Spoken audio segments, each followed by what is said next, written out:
Tuhan. Kita masuk di dalam kebenaran firman Tuhan yang kali ini saya mengambil topik firman Tuhan berjudul jangan takut. Ini merupakan perintah yang sering kali kita dengar hari-hari ini. Semua orang, khususnya orang percaya, orang Kristen, hamba Tuhan, pendeta, siapapun hari-hari ini, bahkan orang dunia sekalipun, mereka seringkali berkata jangan takut. Nah, malam hari ini saya ingin membahas apa maksudnya jangan takut. Karena kita harus tahu makna dan tujuan orang berkata jangan takut. Bagaimana kita mendefinisikan jangan takut. Bagaimana kita menjabarkan apa yang harus kita lakukan dari perintah jangan takut. Kalau kita belajar dari Alkitab, dari kitab Kejadian sampai Wahyu, Kejadian 15 ayat yang pertama, di sana dikatakan, kemudian datanglah firman Tuhan kepada Abram dalam suatu penglihatan, janganlah takut Abram, akulah perisaimu, upahmu akan sangat besar. Saya mau katakan bahwa inilah pertama kalinya Tuhan berkata jangan takut di dalam Alkitab.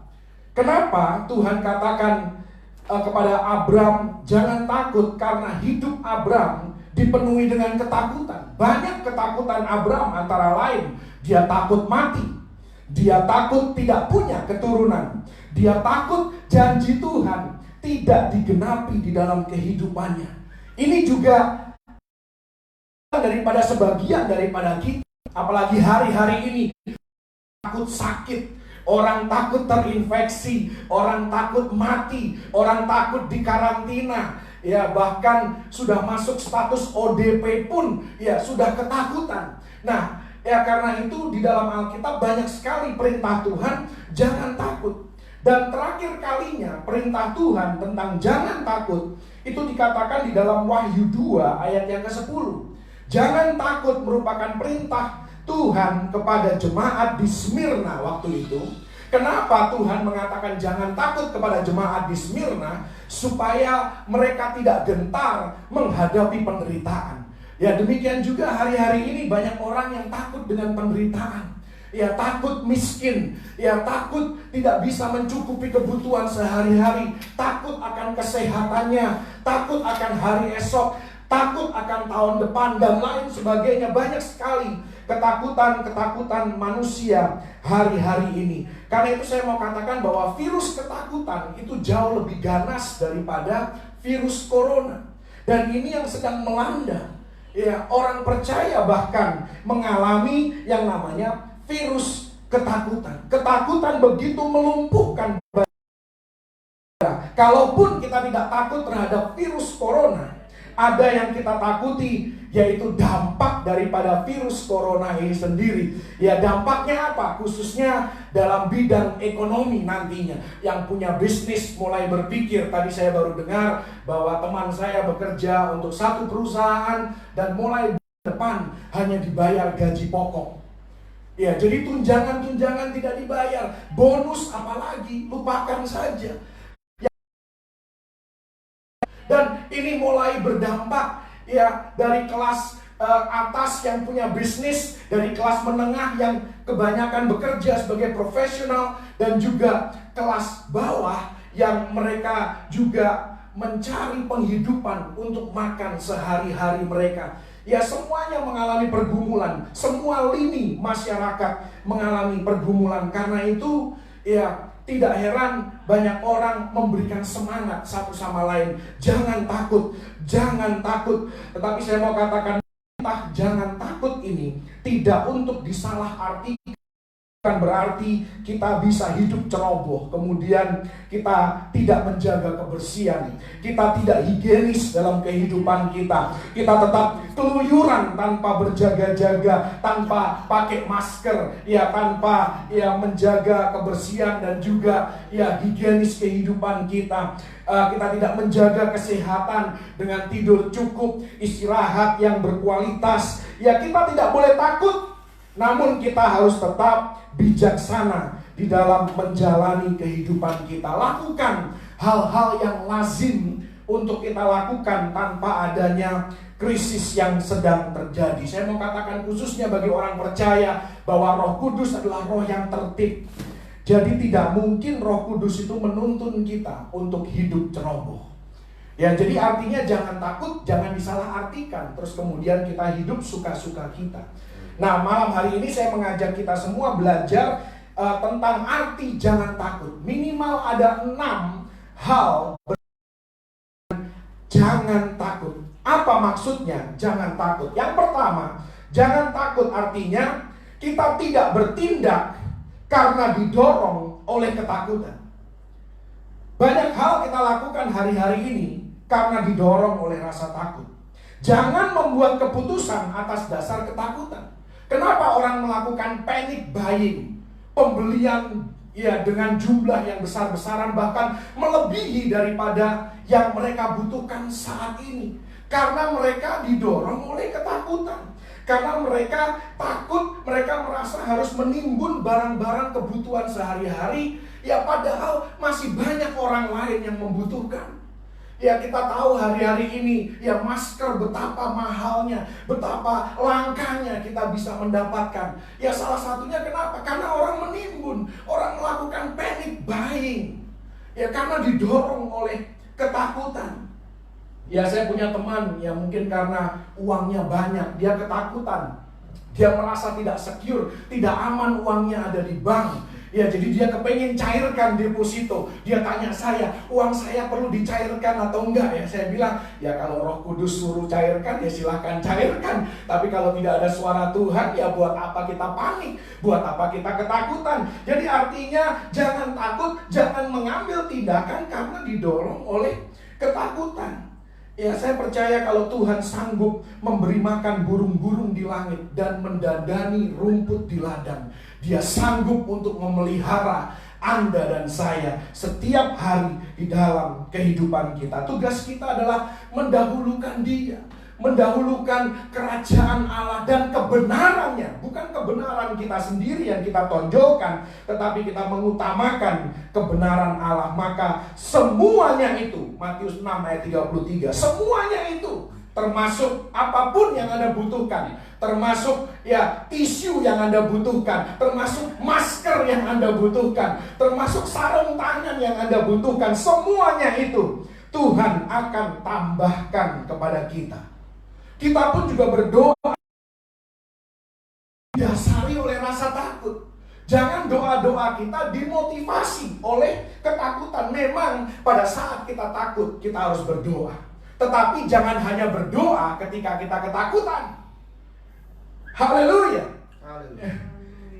Bukan terus kemudian kita menjadikan Mazmur 91 sebagai sebuah mantra. Ketika kita sudah mengucapkan Mazmur 91 seolah-olah Tuhan berhutang kepada kita untuk melakukannya dalam kehidupan kita. Bukan seperti itu. Itu artinya kita didorong oleh ketakutan, kita dimotivasi oleh ketakutan. Jadi artinya sekali lagi jangan takut, artinya tindakan kita itu tidak didorong, tidak dimotivasi oleh ketakutan. Ya kita tetap perlu berdoa, karena doa merupakan persekutuan kita dengan Tuhan. Kalau kita kembali ke Taman Eden, doa di Taman Eden, apa sih yang perlu didoakan? Mereka tidak punya anak, mereka tidak punya tetangga untuk diampuni, segala kebutuhan mereka dicukupkan oleh Tuhan. Tidak ada yang perlu mereka doakan, tetapi mereka tetap berdoa. Untuk apa mereka berdoa di Taman Eden? Doa tujuannya adalah mereka bersekutu dengan Tuhan. Mereka bergaul intim dengan Sang Pencipta. Kita bisa belajar doa dari doa Yesus yang ditulis di dalam Yohanes 17. Ya, fokus doa Yesus dari Yohanes 17 itu hanya ada 2. Fokusnya yang pertama adalah Yesus mendoakan pengikutnya. Yesus mendoakan orang percaya. Artinya fokus doa Yesus itu adalah berorientasi kepada orang lain. Dia bukan berdoa untuk keegoisannya sendiri. Dia berdoa untuk para muridnya. Berdoa untuk orang-orang yang percaya kepada dia. Itu yang pertama. Dan fokus doa Yesus yang kedua di Yohanes 17 adalah dia menyelaraskan kehendaknya dengan kehendak Bapa. Jadi artinya di sini doa, motivasi doa yang paling murni bukanlah untuk mendapatkan apa yang kita inginkan, melainkan supaya sikap kita menyatu dengan sikapnya Bapa, supaya roh kita menyatu dengan rohnya Tuhan, supaya karakter kita menyatu dengan karakternya Tuhan, supaya apa yang kita pikirkan, bagaimana kita membuat pilihan, bagaimana kita mengambil keputusan dalam hidup ini, perspektif hidup kita itu diselaraskan dengan perspektif surgawi, dengan perspektif kekekalan. Itulah motivasi doa yang murni. Hari-hari ini ya ada beberapa orang yang mengkritik kenapa gereja memutuskan untuk tidak mengadakan ibadah. Bukankah itu tindakan yang didasari oleh ketakutan? Saya katakan itu tidak didasari oleh ketakutan. Kita tetap orang percaya dan kita tetap mempercayakan hidup kita kepada Tuhan, karena kita tahu Mazmur 31 ayat 15 dikatakan masa hidupku ada di tangan Tuhan. Jadi kita tidak menutup ibadah gereja karena kita ketakutan, tetapi tidak lebih dari kita mau melakukan, kita mau menghormati kebijakan pemerintah dan juga membantu pemerintah di dalam memutus penyebaran virus ini. Dan saya tahu sebagai pemimpin, ya, gembala sidang kami adalah Ibu Pendeta Dora Kansil. Saya tahu bahwa sebagai pemimpin ya tidak mudah untuk mengambil keputusan, karena apapun keputusan yang dibuat pasti tidak mungkin menyenangkan semua orang. Ada orang yang tidak puas, ada orang yang tidak senang, ada orang yang mendukung. Jadi tapi keputusan tetap harus diambil. Jadi itulah salah satu beban sebagai seorang pemimpin. Tentunya ya Alkitab katakan, maka dari itu kita harus mendoakan pemimpin kita, orang-orang yang Tuhan tempatkan sebagai otoritas ilahi di dalam kehidupan kita. Ada juga ya di kalangan kerabat saya yang mencemooh kemudian, hari-hari ini di manakah para pendeta ketika orang-orang terkena virus corona? Kenapa kok para pendeta ini tidak mendoakan mereka? Respon saya mudah saja, saudara. Ya, karena sebelum pertanyaan itu muncul, sebelum cemoohan itu muncul, beberapa hari lalu saya membaca sebuah artikel. Ya, Yesus, kalau Anda lihat di kisah Injil, tidak sekalipun Yesus pergi untuk cari-cari orang sakit. Tidak. Yang ada adalah orang sakit datang kepada Yesus, atau dia suruh kerabatnya, dia suruh temannya untuk datang kepada Yesus minta didoakan. Jadi kalau Anda menuntut pendeta-pendeta ini cari orang-orang yang sakit corona untuk didoakan, Yesus tidak akan datang ke tempat di mana dia tidak diundang, tapi ke tempat di mana orang mengharapkan pertolongan dari dia. Dia akan datang, dan dia adalah Yehova Rafa, dan dia sanggup untuk menyembuhkan. Bilur-bilur Yesus sudah menyembuhkan kita semua. Bilur-bilur Yesus sudah menyembuhkan segala sakit penyakit kita. Dia sudah menanggung segalanya di atas kayu salib. Itu hal yang pertama. Jangan takut. Artinya kita tidak boleh bertindak karena didorong oleh ketakutan. Arti jangan takut yang kedua, artinya adalah mandikanlah dirimu dengan kasih Allah. Anda boleh pilih hari-hari ini mau terpapar virus corona atau terpapar kasih Allah. Haleluya, pilihan ada di tangan kita. Ya, saya mau ajak Anda untuk mari kita mandikan diri kita dengan kasih Allah. Ada satu ayat yang menjadi satu pewahyuan bagi saya. Karena ini Yesus sendiri yang mengucapkan. Di dalam Yohanes 17 ayat yang ke-23. Ya, Yohanes 17 ayat 23. Ini satu ayat yang sangat powerful. Di sana dikatakan, Yesus sendiri berkata di dalam doanya, engkau mengasihi mereka. Mereka itu siapa? Orang percaya. Jadi Bapa mengasihi mereka sama seperti Bapa mengasihi aku. Itu Yesus yang bilang. Kita ini sudah senang sekali kalau kita tahu bahwa Tuhan mengasihi kita. Kalau ada orang ngomong Jesus loves you, wah itu rasanya kita sudah senang sekali dengarnya. Tapi saya katakan bahwa kasih Tuhan kepada kita itu lebih dari sekedar Jesus loves you.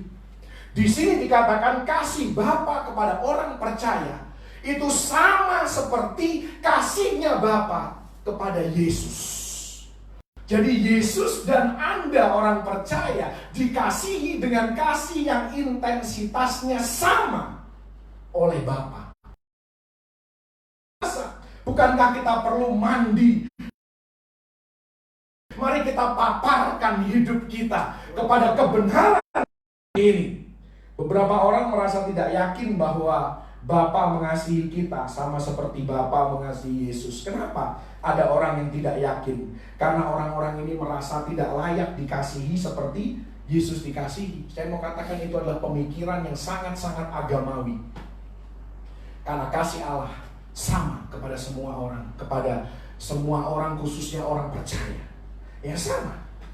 Ya, ini pemikiran yang sangat agamawi dan ya ini yang sering Yesus, orang yang imannya kecil. Hai engkau orang yang kurang percaya.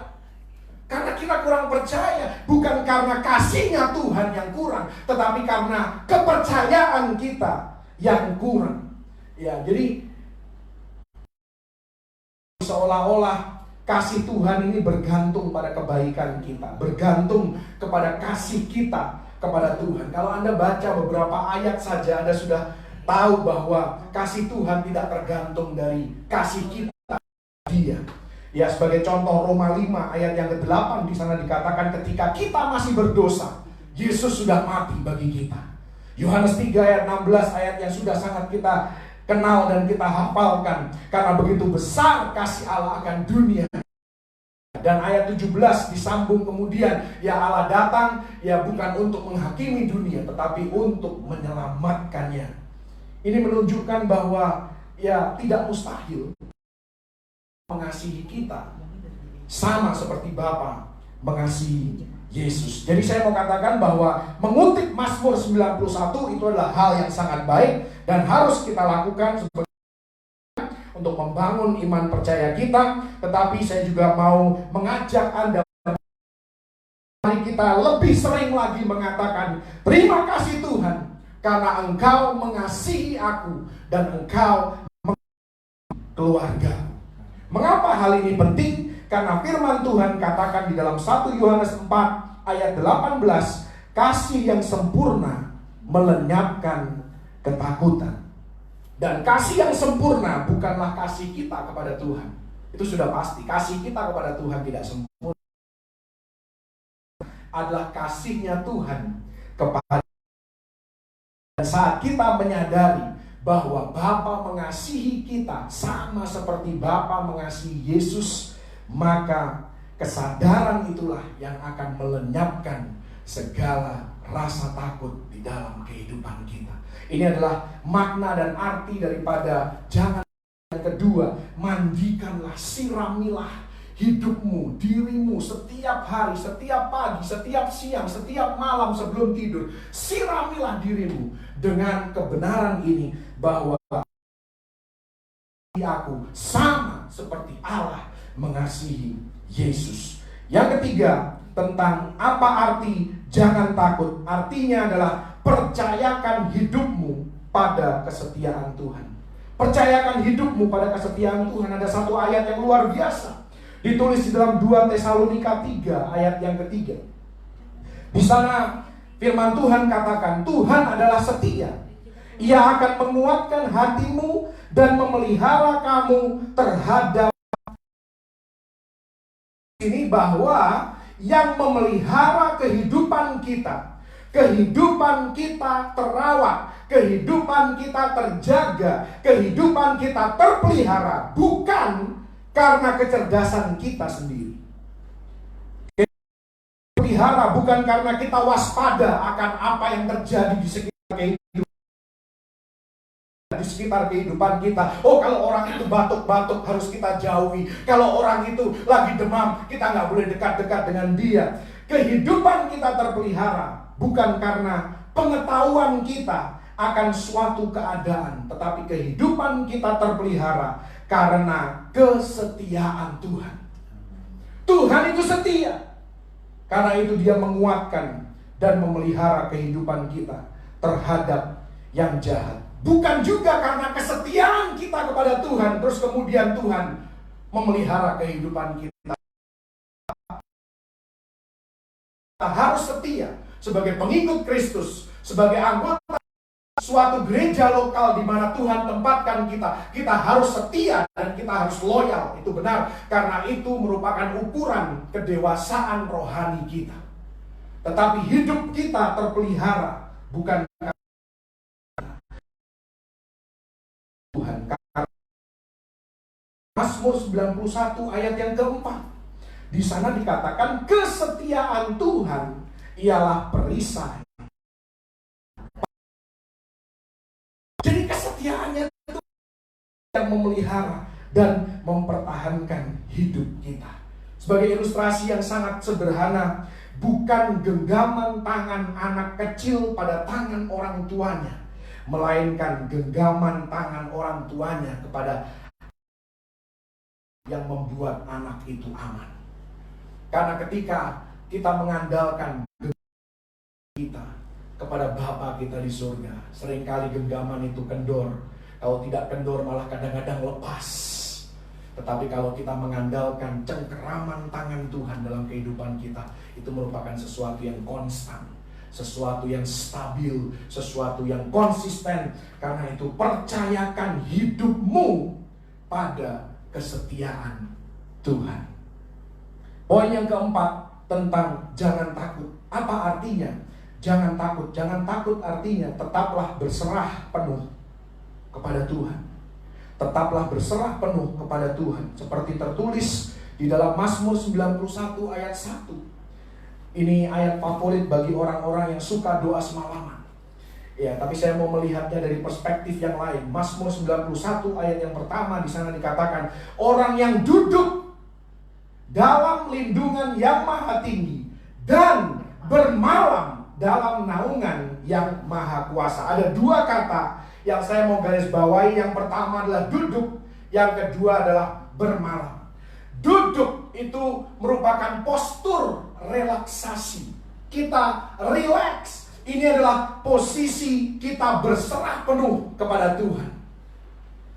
Kita tidak berusaha untuk memahami apa yang sedang terjadi, tetapi kita berserah penuh, pasrah total hanya kepada kehendak Tuhan. Dan di sini dikatakan malam, duduknya pada malam hari. Malam berbicara tentang situasi dan kondisi yang sedang kita hadapi. Masa kesukaran, masa yang sulit, masa kegelapan, masa yang semakin tidak menentu. Jadi yang Tuhan mau sikap kita di tengah malam seperti ini. Ya, ketika kita ada dalam kondisi yang gelap, kondisi yang sukar dan sulit, yang Tuhan mau kita lakukan adalah duduk, berserahlah penuh, santai saja di dalam hati, sampai untuk apa yang engkau harus lakukan di dalam kehidupan Anda. Jadi Mazmur 91 ayat yang pertama mengajarkan bahwa orang yang berserah penuh pada Tuhan di sepanjang musim kesukaran ada dalam lindungan dan naungan yang maha kuasa. Dan di sana dijanjikan oleh Tuhan di ayat yang ketiga dari Mazmur 91, sungguh artinya pasti terjadi. Dialah yang akan melepaskan engkau dari jerat perangkap burung, dari penyakit sampar yang busuk. Jadi tidak perlu hari-hari ini hidup terlalu panik. Kita tidak perlu hidup terlalu parno. Ya, terlalu parno. Ya, sedikit-sedikit main semprot. Ya, sedikit-sedikit harus tukar pakaian. Ya, sedikit-sedikit harus mandi. Sampai saya punya teman itu ngomel-ngomel karena dia punya toko. Dia harus terima barang dari supplier. Ya, jadi setiap kali dia terima barang, istrinya suruh dia mandi. Ya, dan satu hari dia bisa mandi 4-5 kali. Sampai akhirnya, oke, kalau aku harus mandi terus seperti ini, mendingan kamu yang harus mandikan saya. Ya, karena dia sudah capek. Ya, itulah orang yang terlalu parno. Kita tidak perlu terlalu parno. Memang kita harus waspada. Ini bukan hal yang patut diremehkan. Ini hal yang serius. Tetapi bukan berarti kita harus hidup paranoid. Ketika Yesus hendak memberikan makan 5.000 orang, sebelum mujizat itu terjadi, Yohanes 6 ayat yang ke-10, Yesus memberikan perintah kepada murid-muridnya, suruhlah orang-orang itu untuk apa? Duduk. Duduk. Jadi ini sikap. Ini adalah postur yang Tuhan ingin merindukan mujizat. Kan ya terobosan dalam kehidupan kita. Duduk. Duduk untuk apa? Duduk seperti yang kita lakukan setiap malam. Duduk mendengar firman. Duduk memuji menyembah Tuhan.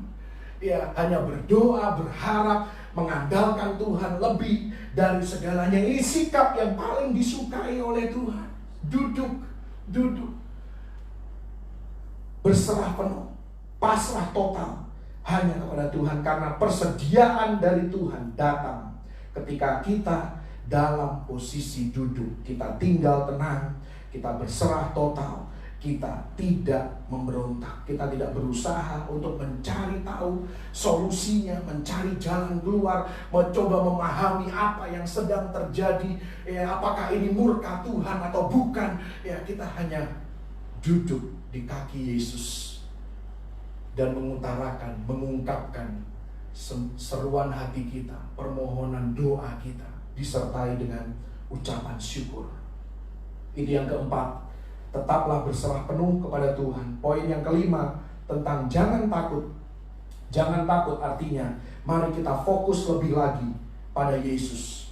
Karena Ibrani 12 ayat yang kedua di sana dikatakan, marilah kita melakukannya dengan mata yang tertuju kepada Yesus, yang memimpin kita dalam iman dan yang membawa iman kita itu kepada kesempurnaan, yang dengan mengabaikan kehinaan tekun memikul salib ganti sukacita yang disediakan bagi Dia yang sekarang duduk di sebelah kanan tahta Allah. Bagaimana kita fokus kepada Yesus? Banyak hal yang kita bisa lakukan untuk kita bisa fokus kepada Yesus. Ya, hari-hari ini pembicaraan banyak orang didominasi dengan dua kata, virus corona. Tapi saya mau katakan, mari kita ubah percakapan kita. Mari kita lebih banyak berkata, Yesus. Perkatakan nama di atas segala nama. Dia Raja di atas segala raja, Tuhan di atas segala Tuhan. Segala masalah yang punya nama di muka bumi ini harus tunduk pada nama Yesus. Kita bisa sampaikan testimoni kehidupan kita, kesaksian hidup kita. Bukankah Yesus pernah menolong kita keluar dari masalah? Bukankah Yesus pernah membebaskan kita keluar dari sesuatu yang menekan kehidupan kita, yang membuat kita stres, yang membuat kita merasa putus asa? Bukankah Yesus pernah membuat terobosan dalam hidup Anda? Itulah yang harus Anda ingat. Itulah yang harus Anda perhitungkan. Count your blessing. Hitung berkat-berkat yang Tuhan sudah berikan di dalam kehidupan Anda. Itulah caranya Anda mengubahkan fokus Anda. Ya, memang kita perlu tahu perkembangan zaman, kita perlu tahu perkembangan informasi. Tetapi saya mau katakan kita tidak perlu menggali terlalu dalam. Oh, kenapa selebriti ini, kenapa politisi ini sampai bisa terjangkit? Oh, kenapa atlet ini yang begitu terkenal, ya dia bisa ya terkena penyakit ini. Saya punya teman sampai tertekannya, saking dia frustrasinya, dia bilang, wah, kalau orang yang terkenal aja bisa kena, apalagi saya. Jangan-jangan saya sudah carrier. Saya bilang, mendingan kamu aja yang carrier, bukan saya. Sampai sedemikian tertekannya dalam hidup. Karena apa? Karena fokusnya salah. Terlalu banyak, bahkan terlalu lebih banyak baca berita ketimbang baca firman Tuhan. Ya, kata Facebook itu terlalu berbahaya, saudara. Ya, mari kita arahkan face kita bukan pada Facebook, tetapi mari kita arahkan face kita lebih banyak ke Bible book, bukan Facebook. Haleluya. Ya, karena di dalam firman Tuhan, ketika kita memiliki firman Tuhan, itulah kekuatan kita. 1 Yohanes 2 ayat 14. Dikatakan di sana, orang-orang muda engkau kuat karena engkau memiliki firman Tuhan di dalam engkau. Kita bisa memiliki firman Tuhan di dalam kehidupan kita. Apalagi yang kita bisa lakukan di dalam kita fokus kepada Tuhan, kita bisa lakukan perjamuan kudus. Karena pada saat perjamuan kudus dikatakan di dalam 1 Korintus 11 ayat 24 dan 25. Untuk apa sih kita melakukan perjamuan kudus? Di sana dikatakan, perbuatlah ini menjadi peringatan akan aku. Ini Yesus yang bilang. Artinya ketika kita melakukan perjamuan asa yang kudus, ketika kita mengangkat roti dan angin, kita sedang mengingat akan Yesus, kita sedang mempertajam fokus kita akan apa yang Yesus sudah lakukan bagi Anda dan saya pada janji-janji Tuhan yang menguatkan dan menopang kehidupan. Jadi semakin melakukan perjamuan kudus, itu semakin baik. Sekali lagi, orang-orang yang menentang perjamuan kudus harus cuma sekali sebulan, itu Anda adalah orang yang terlalu agamawi. Ya, karena di Alkitab tidak pernah dibatasi berapa kali kita boleh mengambil perjamuan kudus. Perjamuan kudus Anda bisa lakukan sehari 3 kali pun Anda bisa. Anda makan obat aja sehari 3 kali. Apa salahnya Anda perjamuan kudus 3 kali sehari? Ya, tidak ada salahnya. Ya, di dalam firman Tuhan, apalagi orang-orang yang hidup ya di dalam perjanjian baru. Saya mau lihat, Anda lihat di dalam Mazmur 23. Ini ada satu hal yang saya observasi, sesuatu hal fokus kepada Tuhan. Mazmur 23, kalau Anda membaca di 3 ayat yang pertama, itu Daud berbicara tentang Tuhan. Jadi dia berbicara tentang Tuhan, memakai kata ganti orang ketiga. Dia memakai kata iya. Tuhan adalah gembala, takkan kekurangan aku. Ia membaringkan aku di padang yang berumput hijau. Ia membimbing aku ke air yang tenang. Ia menyegarkan jiwaku. Ia menuntun aku di jalan yang benar oleh karena namanya. Jadi 3 ayat yang pertama, Daud memakai kata ganti orang ketiga. Iya, artinya dia sedang berbicara kepada audiensnya. Dia berbicara kepada pembaca daripada Mazmur itu tentang Tuhannya. Tetapi ketika dia ada di dalam masalah, ketika dia masuk di dalam lembah kekelaman, Anda lihat perubahannya di ayat yang keempat dan di hidupnya masuk dalam masalah, dia langsung berubah. Kata gantinya bukan lagi kata ganti orang ketiga, tetapi dia langsung bilang begini, sekalipun aku berjalan dalam lembah kekelaman, aku tidak takut bahaya. Sebab apa? Engkau besertaku, gadamu dan tongkatmu itulah yang menghibur aku. Engkau menyediakan hidangan bagiku di hadapan lawanku. Mengurapi kepalaku dengan minyak, pialaku penuh melimpah. Jadi ketika Daud sedang bersuka cita, hidupnya senang, dia katakan Tuhan adalah gembalaku. Iya. Tetapi ketika dia masuk dalam lembah kekelaman, dia masuk dalam masalah, dia menghadapi musim kesukaran dalam hidupnya, dia langsung bercakap-cakap langsung dengan Tuhan. Dia katakan Engkau besertaku. Kata gantinya sudah berubah. Sekarang kata ganti kedua, bukan kata ganti orang ketiga. Dia langsung berbicara dengan Tuhannya. Ini yang harus kita lakukan ketika kita masuk dalam masalah, kita menghadapi masa sukar seperti ini. Yang harus kita lakukan adalah mari kita pertajam fokus kita kepada Yesus. Perbanyak percakapan kita dengan Yesus. Ya, apalagi kita punya banyak waktu. Bagi Anda yang bekerja dari rumah, ya, banyak waktu, lebih banyak waktu paling tidak. Ya, karena meeting-meeting pasti terbatas. Anda punya lebih banyak waktu, bukan hanya untuk keluarga, tetapi juga perbanyak waktu untuk berbicara langsung dengan Tuhan. Yang keenam dan yang terakhir tentang jangan takut. Apa maksudnya jangan takut? Jangan takut artinya mari kita miliki ekspektasi akan terjadinya hal-hal yang baik. Miliki pengharapan bahwa sesuatu yang baik akan terjadi. Bukan dalam kehidupan orang lain. Ya, itu baik kalau Anda mengharapkan sesuatu yang baik bagi orang lain. Tapi saya mau katakan Anda harus membuat ini menjadi personal, menjadi pribadi. Aku mengharapkan sesuatu yang baik terjadi dalam hidupku dan dalam keluargaku. Dunia hari-hari ini seolah-olah bertekuk lutut terhadap penyebaran virus ini. Namun demikian, saya mau katakan virus ini tidak akan bertahan lama menjadi pusat perhatian dunia. Ini pun akan segera berlalu. This too shall pass. Ini akan segera berlalu. Anda harus katakan dengan iman percaya Anda kepada Tuhan, ini pun akan segera berlalu.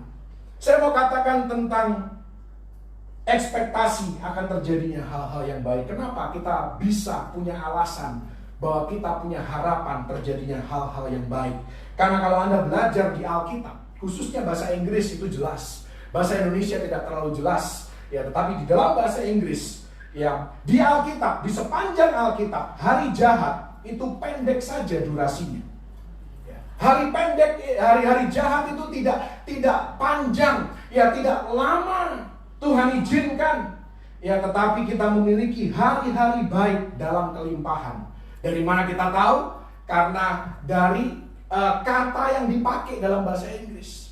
Ketika Alkitab bahasa Inggris berbicara tentang hari buruk atau hari jahat, ya, Alkitab selalu memakai kata evil day, cuma satu hari saja. Tetapi ketika Alkitab berbicara tentang hari-hari baik, Alkitab dalam bahasa Inggris memakai kata good days, hari-hari baik. Jadi hari jahat atau hari buruk dibandingkan dengan hari-hari baik. Tentunya, ya, kita tahu dari pelajaran bahasa Indonesia bahwa hari-hari itu jauh lebih banyak daripada sekedar hari saja. Ya, jadi janji ini berlaku bagi orang percaya, pengikut Kristus. 1 Petrus 3 ayat yang ke-10, ini ayat yang terakhir, ya, di kesempatan kali ini dikatakan di sana, siapa yang mau mencintai hidup dan mau melihat hari-hari baik. Kalau Anda, ya, bandingkan dengan Efesus 6 ayat 13, di sana dikatakan kita harus ya, melakukan perlawanan di hari yang jahat itu. Ini salah satu contoh saja. Hari yang jahat dikatakan hanya evil day. Tetapi di sini 1 Petrus 3 ayat 10 dikatakan hari-hari baik, good days. Siapa yang mau melihat hari-hari baik, ia harus menjaga lidahnya terhadap yang jahat dan bibirnya terhadap ucapan-ucapan yang menipu. Jadi artinya kalau kita merindukan hal-hal baik terjadi dalam kehidupan kita, salah satu kuncinya adalah kita harus menjaga perkataan kita. Dan kita tidak boleh mudah percaya pada berita bohong. Begitu banyaknya hoaks hari-hari ini. Ya, di sini dikatakan kalau Anda mau mencintai hidup dan mau melihat hari-hari baik, jaga perkataanmu dan jangan mudah percaya hoaks. Jangan mudah percaya ucapan yang menipu. Jangan engkau sendiri menyebarluaskan perkataan yang menipu. Saya pernah jelaskan tentang arti kata abrakadabra. Kenapa pesulap itu sering pakai kata abrakadabra? Kalau diperhatikan arti kata abrakadabra dalam bahasa Inggris adalah I will create as I speak. Aku akan menciptakan dengan perkataanku. Jadi seperti apa atmosfer kehidupan Anda yang Anda rindukan? Seperti apa atmosfer dalam keluarga Anda yang Anda, ya, dambakan? Tentunya pasti atmosfer yang positif, atmosfer yang baik. Tentunya Anda kepingin, ya, hadirat Tuhan kerasan untuk tinggal di tengah-tengah kehidupan kita. Kita harus senantiasa menjaga percakapan kita. Abrakadabra, I will create as I speak. Aku akan menciptakan suatu suasana, suatu atmosfer ketika. Jadi ada 6 hal arti daripada jangan takut. Yang pertama, jangan takut berarti tidak bertindak karena didorong oleh ketakutan. Yang kedua, jangan takut artinya mandikanlah diri kita dengan kasih Allah. Sama seperti Bapa mengasihi Yesus. Percayakan hidup kita pada kesetiaan Tuhan. Karena kesetiaan Tuhanlah yang memelihara kehidupan kita. Tetaplah berserah penuh kepada Tuhan melalui sikap hati kita, sikap postur daripada roh kita di hadapan Tuhan. Kemudian fokus lebih lagi pada Yesus. Pertajam fokus kita kepada, ya, khususnya ketika kita menghadapi masa kesukaran, fokus pada hal-hal yang kekal. Hidup dengan perspektif pada kekekalan. Yang terakhir, miliki pengharapan, miliki ekspektasi akan terjadinya hal-hal yang baik. Maka saya percaya kita akan mengalami perintah yang sering kali diucapkan oleh Yesus ketika dia menampakkan diri kepada murid-muridnya, kepada siapapun seringkali dia berkata, jangan takut. Saya berdoa biar firman ini boleh menguatkan dan dan membuat kita semakin teguh di dalam kehidupan kita, pengiringan kita akan Yesus, dan kita akan didapati taat dan setia sampai pada kesudahannya. Kita akan melihat badai ini segera berlalu. Ini pun akan segera berlalu. Mari kita berdoa. Meteraikan firman-Mu dalam kehidupan kami. Biar bukan saja kami mendengar, tetapi kami boleh merenungkan, bahkan melakukan firman-Mu. Dan kami akan melihat kuasa-Mu bekerja dalam kehidupan kami. Kami akan melihat campur tangan-Mu dalam kehidupan kami. Kami percaya bahwa kesetiaan-Mu lah yang memelihara hidup kami. Tuhan, kami mengucap syukur untuk kasih-Mu. Kasih-Mu yang melenyapkan segala ketakutan. Kasih-Mu yang adalah kasih yang sempurna itu. Bahkan Kau katakan bahwa Bapa mengasihi kami sama seperti Bapa mengasihi Yesus. Kami mengucap syukur untuk kasih yang luar biasa ini Tuhan. Dan kami mau hidup di dalam kasih ini. Kami mau hidup dengan kesadaran penuh akan terus Tuhan mandikan kami dengan kasih ini. Ajar kami untuk hidup fokus hanya kepada-Mu, bahkan lebih lagi Tuhan di masa-masa seperti ini. Menjaga percakapan kami, menjaga pikiran kami supaya lebih dipenuhi dengan firman Tuhan dan bukan dengan berita-berita yang menakutkan, berita-berita yang menggentarkan hati kami. Karena kami percaya Engkau menyertai kami dan kami tidak perlu takut, karena kami hidup di dalam kesetiaan Tuhan. Terima kasih Tuhan, Engkau layak dipuji dan disembah.